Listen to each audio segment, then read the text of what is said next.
अस्सलाम वालेकुम, welcome back to other video. तो आज सर्दी काफ़ी ज़्यादा और मैंने सोचा कि आज अंडे जो है वो उबाल के बर्ड्स को खिलाए जाएं। नासिर साहब से भी अंडे मंगवाए हैं, नासिर साहब अंडे लेके आए हैं, तो अभी हमने अंडे उबलने के लिए रखे हुए हैं। तो जब अंडे उबल जाएंगे तो फिर वो सारा प्रोसेस क्या है, किस तरह से, क्योंकि मैंने देखा कि कुछ लोग के जहन में था कि अंडे किस तरह से खिलाया जाए, तो वो अंडे आज किस तरह से खिलाया जाएगा। आज हम सारे बर्ड्स को जो है अंडे खिलाएंगे, तो सारा प्रोसेस जो है वो साथ साथ देख। तो अंडे जो हैं वो उबल गए हैं, काफ़ी देर से हमने रखे हुए थे 2 बर्तनों में।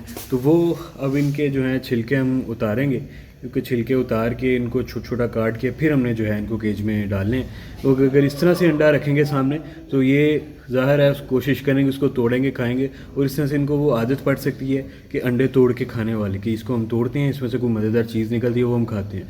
तो इसी तरह फिर जब ब्रीडिंग सीज़न आता है, जब ये खुद अंडे देते हैं, तो ये अपने अंडे भी तोड़ के उस तरह से फिर खाने लग जाते हैं। तो इसलिए फिर ये बुरी आदत पड़ जाती है बर्ड्स को, तो बड़ा वो मसला बनता है। उसका खैर एक हल होता है, तो वो मैं आपको बाद में बताता हूँ।